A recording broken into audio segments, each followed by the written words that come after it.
fundamentally one of these problem reaction solutions that we are now looking at. This crisis was brought about, engineered by not least this guy, Alan Greenspan, who was head of the Federal Reserve, Central Bank of America, but actually it's a private cartel of banks, nothing to do with the government in truth. And from the end of the kind of Reagan administration, right through Father Bush, right through the two Clintons, and through most of Boy Bush, this guy was head of the Federal Reserve.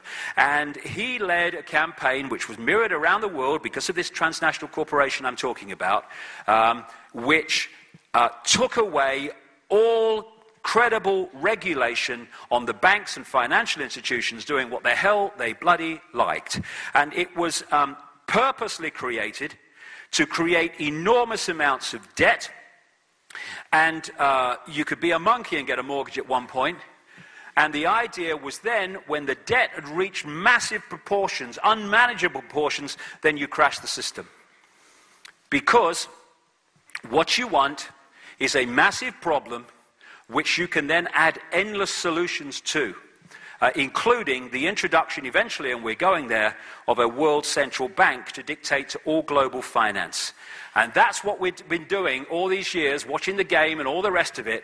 We've just been pulled in on the fishing line to get in more and more debt so the control system can play out. And this guy, Henry Paulson, who was Treasury Secretary when the crash happened during the end of the Bush administration, he came from Goldman Sachs in 2006, and then as to save the banking system, to save the economy, orchestrated vast amounts of money to end up in the coffers of Goldman Sachs. All this money has been fired at the banks, disappeared. It's not changed things in any credible way. And again, business as usual. Bush justifying the giving the money to the banks. The government's top economists, experts warn that without immediate action by Congress, America could slip into financial panic and a distressing scenario would unfold.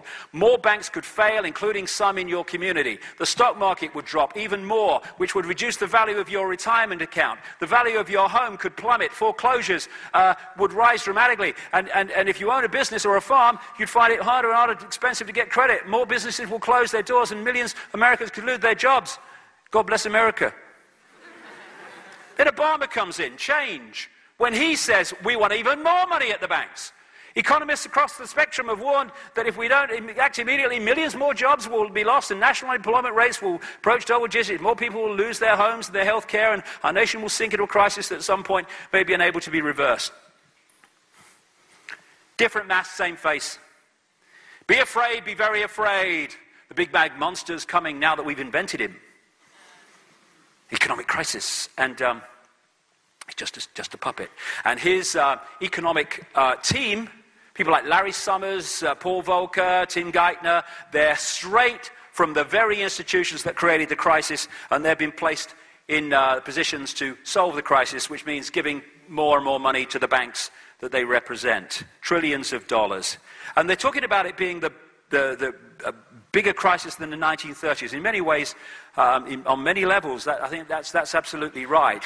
What they want, and I've been saying this since November now, what they want, will be two-thirds there, don't want to be the bringer of bad news, but, you know, let's face it, was to crash the economy first of all and create a massive problem. Stage two is for those that have created the problem to come into government and hurl enormous amounts of cuckoo land money at the problem, because what they wanted to do in stage two is empty the weapons of government to respond to the crisis. And once those weapons, those guns have been emptied in terms of response possibilities, then they want to crash it here and crash it in a way that there can be no government response. They want to create absolute chaos on so many levels so that the people say, save us, do something. And the do something will bring in this centralized, global, fascist, Orwellian state. This, as a result of it. Not just a financial crisis, they want wars as well. They want to, first of all, destroy America, because if you want a world government, then you can't have superpowers in the world that can say no to the world government financially and militarily. So as I've been saying for years now, what we're seeing in America is using America to destroy America. It's being destroyed militarily because it's fighting on so many fronts, and financially, I was there for 2 months recently. That country is on the brink of financial catastrophe. Not just a crisis, catastrophe with what's going on there, which has not hit the public arena yet. And the other thing they want in problem, reaction, solution is people to riot and be violent in response to what's going on, because then they've got a problem that they can offer the solution to, which is increases in the police state to meet the problem of violent reaction of the public to the problems they've created, and also to justify putting people into these concentration camps, you can only call them, holding centers they're called, which exist all over the world, particularly in America, under an organization called FEMA, Federal Emergency Management Agency. Again, people around the conspiracy research world have been talking about this now for 10 years, and it's coming to pass. And I don't believe in violence. I will not be violent. I will not be violent. I don't care what the situation is. I do want to be violent. I'm not going to add my energy to that crap. But a lot of people would be in response to this, and to do that, you need to get rid of their guns. That's why when Hitler came in, he wanted to disarm the population, because then a big problem of resistance had gone. It's Rahm Emanuel that is now leading the campaign in America to take away more and more guns from the population, because he knows that an armed population prepared to use them in certain situations makes them much more difficult to control. But I would say this, Martin Luther King, the limitation of riots, moral questions aside, is that they cannot win, and their participants know it. Hence, rioting is not revolutionary but reactionary, because it invites defeat. It involves an emotional catharsis, but it must be followed by a sense of futility. And what we need is not to riot, not to be violent, not even to go in mass protests. So be my guest if people want to do that. But they're not frightened of protests, this gang. They're terrified of us not complying with our own enslavement. And when we stop doing that, they've lost their power. No violence necessary. They want us to be violent.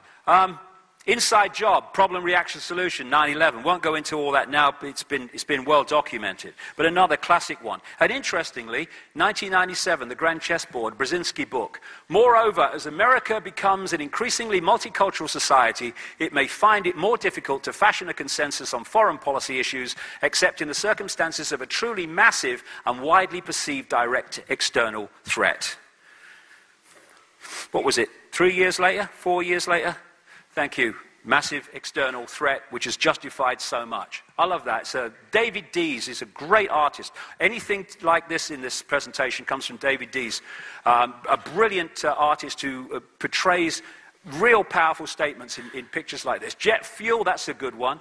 These are buildings, by the way, in other parts of the world that burned incredibly more intensely than the Twin Towers, and none of them fell. That one seems to be falling, but it's not. It's the way the building is actually built. There you go. There you go. Put that where I can see it. Okay, we're not doing bad. There you go. Reichstag fire, which Hitler did. Blamed someone else for it, justified the takeover of the state as a result of it. Same thing, problem, reaction, solution. Again, Saddam Hussein was the guy. We're going to go into Iraq because of Saddam Hussein. This is Donald Rumsfeld, the defense secretary at the time of the invasion of Iraq, meeting Saddam Hussein in 1983 to arrange for Reagan-Bush administration to ship chemical and biological weapons for use against the Iranians. This is an American mainstream newspaper report from 2002. Donald Rumsfeld, the US Defense Secretary and one of the most strident critics of Saddam Hussein, met the Iraqi president in 1983 to ease the way for US companies to sell biological and chemical weapons, including anthrax and bubonic plague cultures, according to newly declassified government documents. Again and again, you see people creating the problem who who then become the people to solve the problem. He was on the board of a European engineering giant called ABB in 2000 when they sold nuclear equipment to North Korea. He then becomes defense secretary and says North Korea is a danger because it's got nuclear equipment.